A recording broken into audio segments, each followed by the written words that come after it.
Aloha everybody and welcome to the Wild Wahine. This is Kaylani, your Astro Wahine. Ooh, I like that.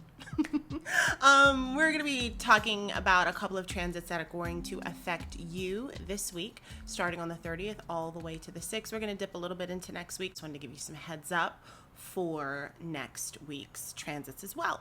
So we're in the Mars game this week, kind of. It's going to be a little bumpier than it was last week, so to speak. So let's just jump right in and talk about some of these transits. So the first one that comes up is Mars opposite Neptune. So we're feeling that now. We're going to feel it all the way into the 6th. It perfects on the 2nd. Mars is all about inspired action, right? It's our passion. Mars represents athletes. It represents people that are passionate about doing things and getting things done. It represents the police, martyrs, people first responders, people who are first on the scene, heroes, all of those types of things, right?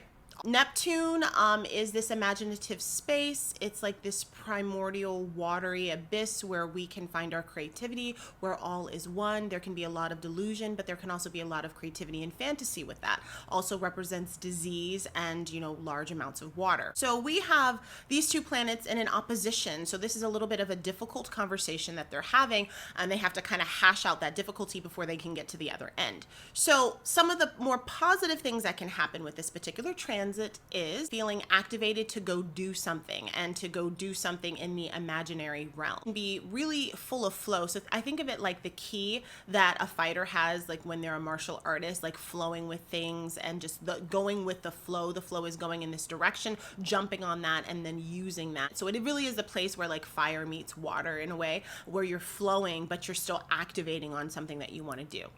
So it has a really strong ability to be able to activate based off of your intuition. It's really good to create things in the imaginary realm and to activate on the things that are maybe in your subconscious. If you've been thinking about something for a long time and it's just been sitting there and kind of percolating, like it's in your body and now it's time to kind of activate and get it up out of your body. Because remember, Mars is in Virgo. And so there is like a meticulous way that Mars is activating. It's not just kind of energy all over the place. It's really kind of targeted energy. It's like water pick energy. It's specific, it's direct, but it can also be quite soothing. So Mars also rules, knives and things that are sharp and things that are in flame. So we'll talk about that next. In terms of the challenges, well, we can see with what's happening right now with like extreme weather, especially with the Hurricane Ida that happened in Louisiana 16 years from Katrina. And we had actually a very similar aspect pattern.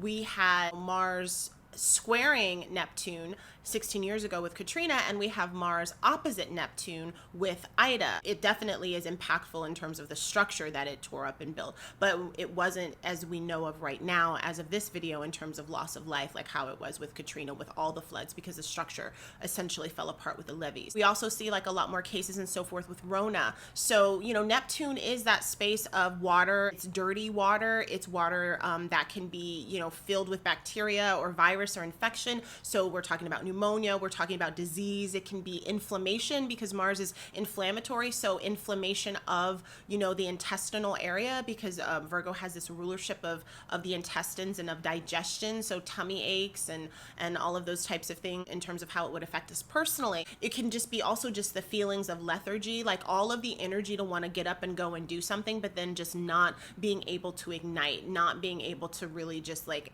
go at it. So it's that frustration that you feel, the confusion of which way to go and which direction you should go in and not really sure what direction you should go in. For people who are struggling with sobriety, Neptunian things, when we have that delusionment, when we have that kind of imaginative space where we can get lost, where we're just kind of lost in the waters, again, waters, whether it be infectious water, flood waters, the waters of addiction, in that sense. So if you're a person who is, on their sobriety journey right now, this might feel a little bit like a tough transit for you. So definitely, make sure you reach out to get the support that you need. It could be about poisoning and lethargy and lack of immunity and weakness and things like that. It's kind of flaccid energy, like it wants to do something, but it just is not able to get it up. Like, quick transition.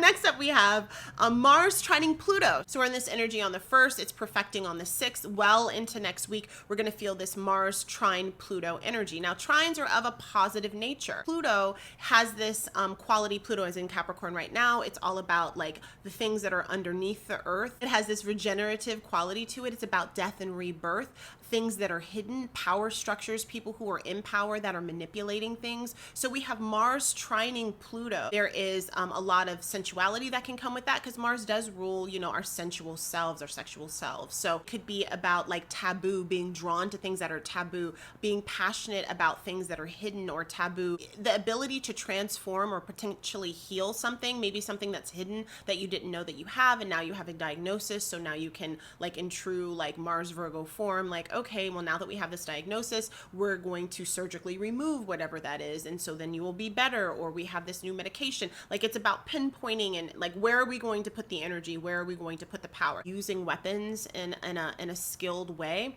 A lot of times Pluto does have to do with, you know, power, and Mars is the police. So like, you know, potentially, or military too. So using weapons that are like very specific, that are very targeted, makes me think of drones and things like that, things that are hidden, you know, technology that's hidden that people can't see. And then there's an explosion, bombs, you know, that may be like hidden somewhere that go off and cause some sort of explosion, but it's very targeted towards the target that you want. So those types of things, you know, in the macro level. Some of the challenging aspects of all of this can be a big clash of wills within people that are in power, that have a power dynamic and a power structure with each other. It can be aggression. There's a lot of rage that can come with this. Now, because it's Mars and we know things get inflamed and things are fiery with Mars, and we have this Plutonian aspect, which are things that are hidden and unseen, volcanic type things, because they're under earth, you know, under the earth, you can't see that. So, you know, potential for things like earthquakes. We already know that there's a ton of fires that are happening, you know, on the West Coast. Maybe the fire coming from a place where you didn't see, some sort of explosions,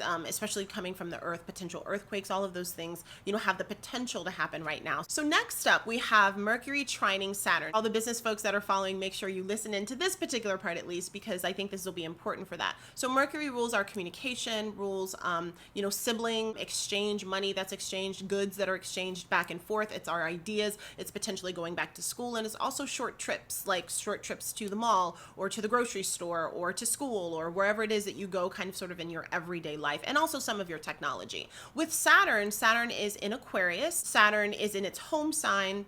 Saturn also is exalted in the sign of Libra, so it is picking up a little bit of dignity with this connection, just like it did last week when Venus was making this trine. So really, when we're thinking about this, it's a trine, so it tends to be more positive. We're going to feel it from the 2nd all the way to the 7th. It's perfecting on the 4th, so we can feel it in many different ways all throughout that time. Really think about like mental stability. It really is about like being able to like hone all of your skills, all of your mind, all of the kind of, because remember, Mercury in Libra is weighing things, and it's comparing things, and it's trying to come up with the best idea. And Saturn is like, okay, let's go with this and let's stick with it and let's create a structure out of it. So it's like all of the research that you do to make sure that you have all your ducks in a row, and then you just actually go and do it, and then you solidify it, and kind of sort of once you solidify it, you can't really go back on that. That's the thing, like once it's locked in, it's locked in. So you really want to make sure you take that time to weigh all the details. It could also mean, like with Saturn being representative of older people, having a mentor, having somebody that you value in your life that's a bit of a master to you. You know, having a master, going to the masters, going to somebody who is wise, that's giving you information on something that you need. Maybe they're giving you old information, something that's going to help you with the new structure that you're building. A lot of times in nature, we see a lot of the things that we love are things that are very structured. You know, a beehive is hexagonal. Bees are always kind of creating their hives in a similar way. Same thing with ants. They have a whole structure. You know, if you've ever been able to see them, you know, there's that structure that works for them no matter where they go. If the tree falls over and it starts to decay and they have to go somewhere else, that's fine. They're going to continue with that structure. So this is really good when you're trying to set up a structure, or you're setting up the building blocks for your business right now, getting all of those things together, getting all of your technology together, what apps are you going to use and all of that, and set your structure, and it's locked, and let's go. Some of the challenges though with this energy can be stubbornness. stubbornness, the inability to be flexible because it is Saturn, you know, and it's Saturn in Aquarius. So you can sometimes be very narrow-minded with this, you know, like maybe you all of the options are there, but you really don't want to deal with them. You don't want to look at all the options. Maybe it's like way too much paperwork and you don't feel like reading all the paperwork. You don't feel like going through everything. So you're just like, nope, this is what I'm going to go with. And I don't want to listen to anyone else. And I don't care what anybody says. It can be difficult to communicate, or maybe you listen to the first two options, but you don't want to hear any more options because you really just need to limit what you're doing so you can focus on that, so you can move from there. So it can be a little bit difficult when you're trying to go back and forth, especially if it's in a group. So you just want to make sure that you have all of the information you need and you can sit down with your team or with your family or with whoever it is and make the decision that you need to make, because people are not as flexible. But maybe once you talk it over a little bit, you know, a little bit later, then everybody kind of sort of gets on board. You can just feel like also just a heavy amount of workload, just a lot of work, a lot of homework, you know, so it was like online schooling. So now you're getting back into what the school thing means and you have like a 10-page paper, you know, starting off, or you can have all of these clients that you need to onboard and then you're just like, oh my gosh, I'm feeling a lot of overwhelm. That's why you want to streamline things and structure things so that you can actually be on top of things. And this is good energy to use for that. Last up, we have Venus squaring Pluto. So Venus is in Libra, squaring Pluto, and Pluto is in the sign of Capricorn. So Venus, again, is our relationships. It's the way that we communicate, the way that we love. Venus is in her home sign of Libra. So here she has, you know, some dignity here and she's like doing her thing and, you know, trying to bring things together and balance things out and harmonize things. That is essentially Venus in Libra. It's in her air expression, not her earth expression. So she's definitely using a lot more of her mind and a lot more of her charm to make sure that things are coming together and they're working out. Now, this is a square, so this is going to be a little bit more challenging because squares are of the nature of Mars. So there might be a lot of the negative things that come out with this particular aspect as opposed to the positives, but we're going to talk about both. And you also might experience both too, because that's just how things are. We're going to be feeling this the 3rd all the way to the 8th. It perfects on the 5th.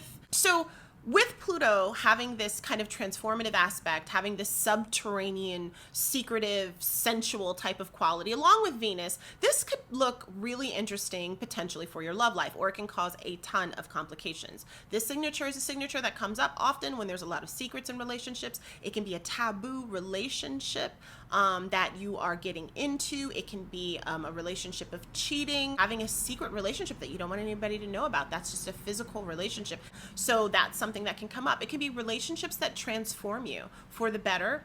Relationships also sometimes that transform you for the worse. Also secrets that can come out in things that have to do with, you know, governments or people or positions in power. So it could be, you know, 3 countries trying to work on this deal of peace and like 2 of them are going behind the 3rd one's back. And then somebody finds out and suddenly this peace agreement, this Venus Libra kind of thing falls apart. Venus also has rules women or womanly things. So we have potentially something that's happening with a female political figure, maybe who has some secrets or has something that they don't want everyone else to know, that comes to the surface, kind of changes things, that reorganizes things, that transforms things. So Venus rules things like beauty. So when it comes to things that are beautiful about hidden things, one of the things that Pluto represents is death and rebirth. So I think of a lot of times with this transit like death doulas, the beauty in holding space for someone as they're dying. We're talking about like hospice nurses and bringing beauty into things that seemingly are decaying or things that are like leaving, or they're things that are transforming. Some of the negative or more challenging things that can come with this is extreme jealousy. You know, we have Venus,